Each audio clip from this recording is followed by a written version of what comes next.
যারা দায়িত্বে আছেন আমরা আহ্বান জানাচ্ছি, এক্ষুনি এই 1628 জন মানুষকে পাল্টিয়ে, যারা নির্যাতিত ছিল, যারা বৈষম্যের শিকার ছিল এতদিন, এই মানুষগুলোকে এই জায়গায় আপনি নিয়ে আসেন। এ দেশ দাঁড়িয়ে যাবে ইনশাল্লাহ।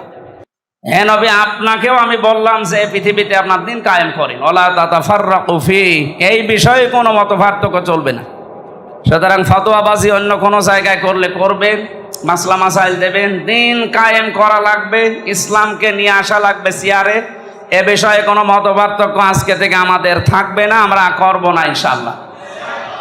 আমরা 53 বছর তো দেখলাম, বাবা চালিয়েছিল, আমি দেখি নাই, মুরব্বীরা দেখেছি। স্বামী চালিয়েছিল, আমি দেখি নাই, এনারা দেখেছি। চাচা চালিয়েছিল, আমার মনে হয় আমি দেখি না, আমার তো 92 জন্ম।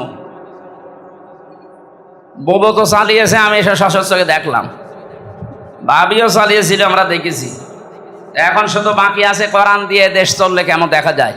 আর এটার জন্য সবচেয়ে বেশি প্রয়োজন এখন আলেমদের ঐক্য, কোনো পার্থক্য নেই। চরমনাই পীর ফজলুল করিম সহ যারা যেভাবে কথা বলতেছেন, আমরা জানিয়ে যেভাবে এগিয়ে আসলে আর কেউ মতপার্থক্য তৈরি করার মতো নেই। আল্লাহ আমাদেরকে এ কোরআনে কারিমের সূরা শূরার এই 13 নম্বর আয়াতটা বাস্তবে প্রতিপালন করার তৌফিক যেন দান করেন, আমিন। চ্যানেলটি সাবস্ক্রাইব করে আমাদের সঙ্গেই থাকুন।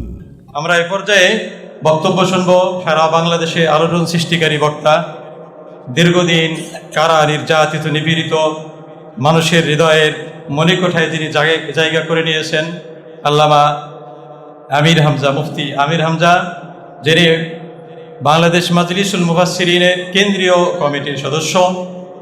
মোহতারামকে আমি তার মূল্যবান বক্তব্য পেশ করার জন্য বিনীত অনুরোধ করছি। মুফতি আমির হামজা।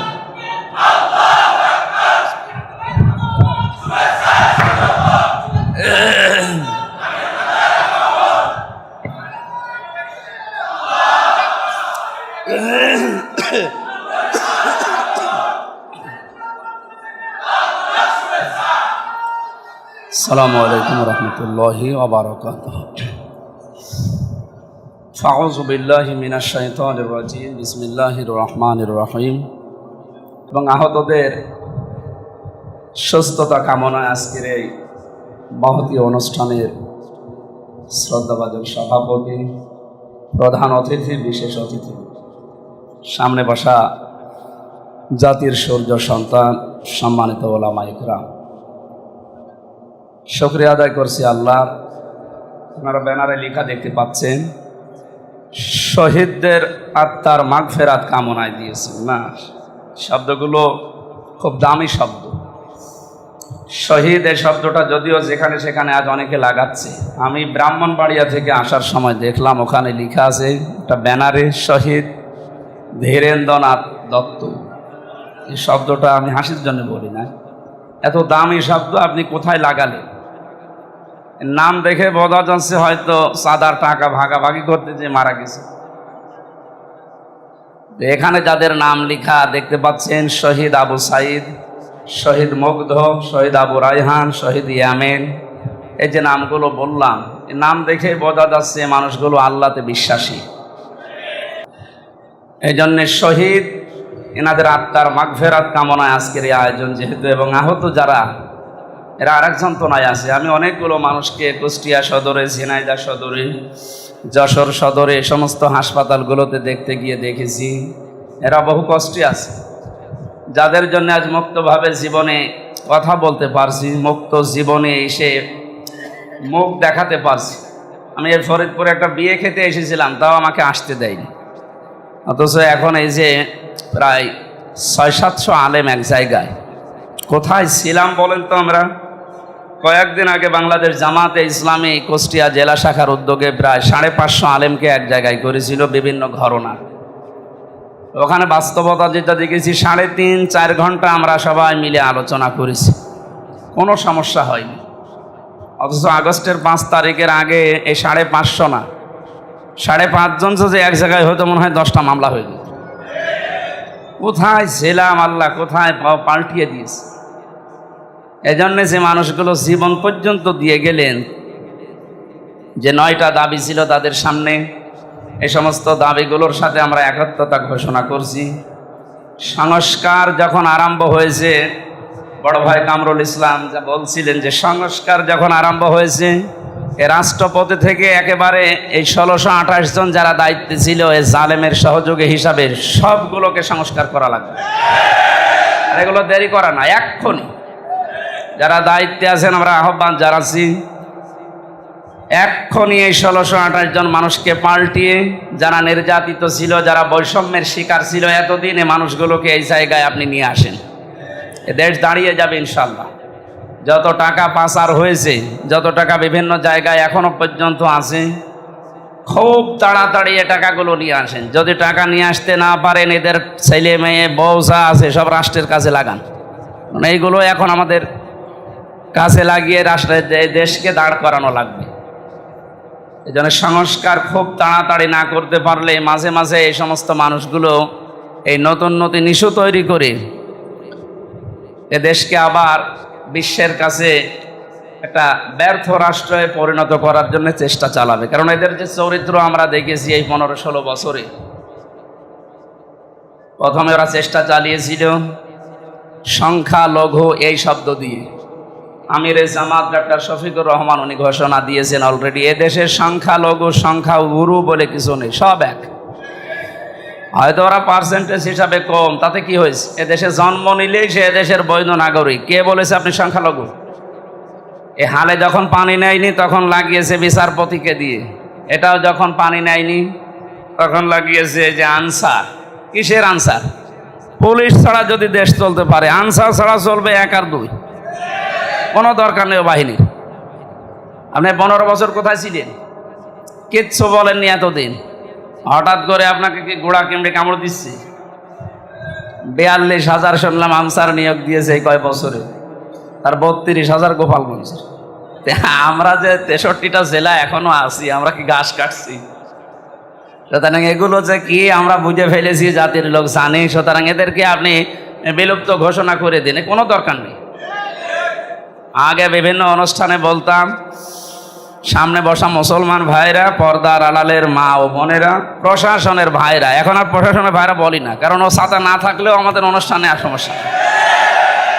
প্রশাসন না থাকলে যদি সমস্যা না হয়, কালকে ছিল আমার মনে হয় কোন জায়গায় মধুখালী, ওসি সাহেব দেখে আমার মামে বসা। এখন ওনার সামনে যদি আবার না বলি, বলবে হুজুর একটু পরে, যদিও ধরার ক্ষমতা এখন আর ওদের নেই, ওরা নিজেরাই এখন সমস্যা আছে।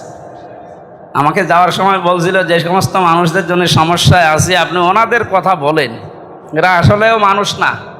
কয়েকজনের নাম উনি নিজেও বলেছে, এই যে মনিরুল, আমার আসাদুজ্জামান, এই কাউন্টার টেররিজমে, এই যে আমি মুফতি ফখরুল ইসলাম ভাইয়ের সাথে ছিলাম, আমাদেরকে যে কষ্ট দিয়েছে এই মানুষগুলো, শুধু আমাদের কষ্ট দিলে আমরা মেনে নিতাম, ওরা আল্লাহরও ভুল ধরে।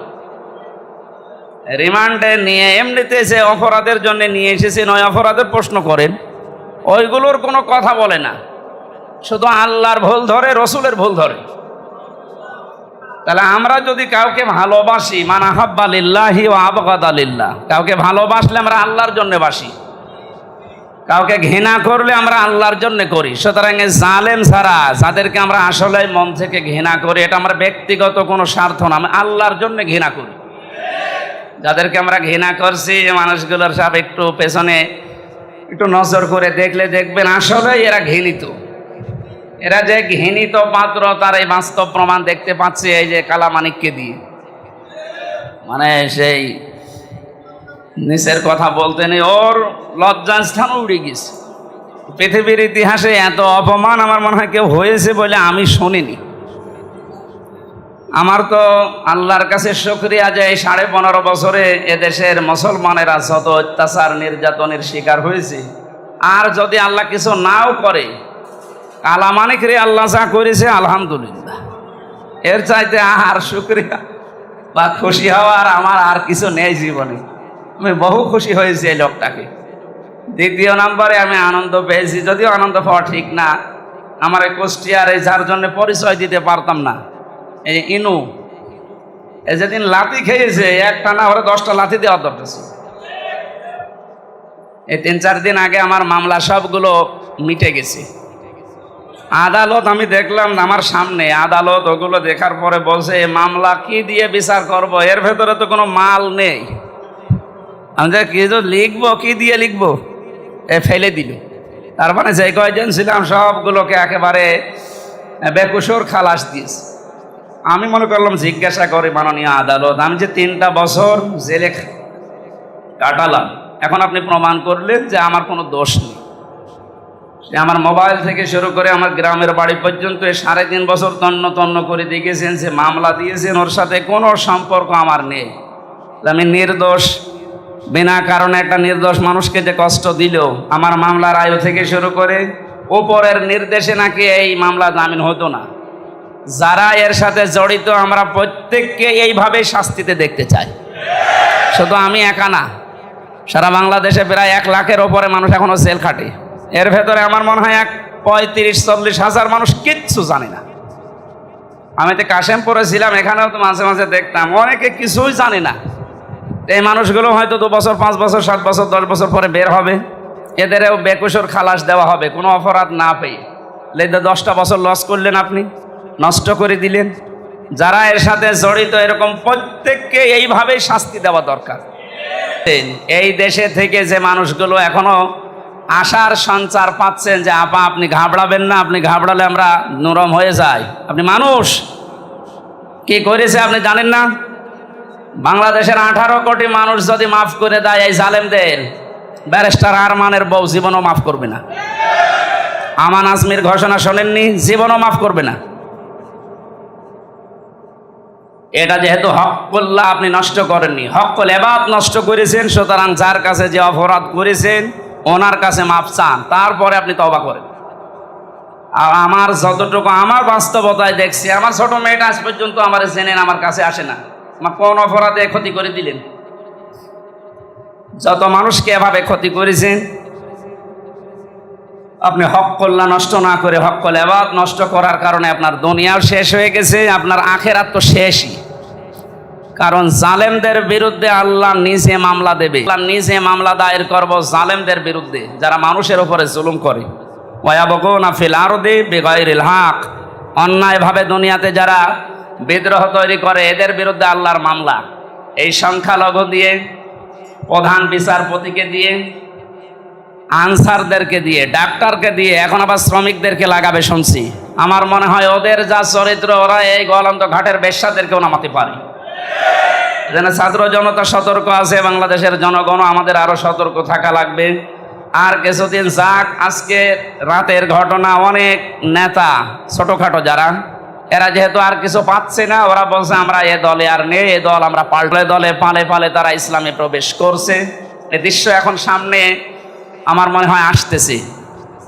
কিছু মুনাফিক এখন আবার মাথা চাড়া দিচ্ছে। এটা যেহেতু রেকর্ড হচ্ছে, আমি সাবধান করছি। গত 15 বছরে মসজিদের ভেতরে কোরআনের কথা, আল্লাহর কথা বলা যাবে না, এই সাহস এত বড় জালেমরাও দেখায়নি। এটা এখন দেখতে পাচ্ছি অনেকে এই সুর তুলছে, ওমান আসলামু মিম্মা মানা মাসাজিদাল্লাহি আইয়ুযকারা ফিহা ইসমুহু ইলা আখিরি আয়া। আল্লাহ বলেন পৃথিবীতে আমার দৃষ্টিতে সবচাইতে বড় জালেম ওইটা যে আমার ঘর মসজিদে আমার নাম, আমার জিকির, আমার কোরআনের কথা বলতে নিষেধ করে। এগুলো যারা করছেন কোন নিয়তে, কি দুর্বিসন্ধি নিয়ে আপনি কি বুঝে ফেলেছেন আমরা কিন্তু জানি। আগস্টের 5 তারিখের আগের জরিপ জানতাম এদেশে 100 জনের 16 জন মানুষ চায় যে ইসলাম এদেশে কায়েম হোক। মাত্র 1 মাস 2 দিনের ব্যবধানে এখন 100 ভাগের 40 ভাগ মানুষ চাচ্ছে যে এদেশে ইসলাম কায়েম হোক। এটা এদেশের কিছু ওলামা একরাম এবং একামতে দিনের যারা খাদেম আছে, একনিষ্ঠ, এদের ইখলাস, এদের তাওয়াক্কুল দেখে আমার মনে হয় আল্লাহ এদিকে মানুষের দৃষ্টি এবং মন ঘুরিয়ে দিচ্ছে। এটা যদি অব্যাহত কিছুদিন থাকে, জালেমরা তো বুঝেছিল, মুনাফিকরাও বুঝে ফেলছে, এই জন্য তারা তাড়াতাড়ি করছে। আমরা তাড়াতাড়ি চাই না। সংস্কার যখন আরম্ভ হয়েছে, জঞ্জাল একটাও রাখা যাবে না, সব সংস্কার করে এরপরে সুষ্ঠু পরিবেশ তৈরি করে হাতে দিন। ওলামা ইকরামের যেহেতু আর একটা লেখা আছে, দেখলেন যে মানুষগুলো আমরা এখানে উপস্থিত হয়েছি, আরও যারা সামনে বিভিন্ন জেলাতে হবে, এখন এই ছোটোখাটো বিষয় নিয়ে সব বন্ধ করা লাগবে।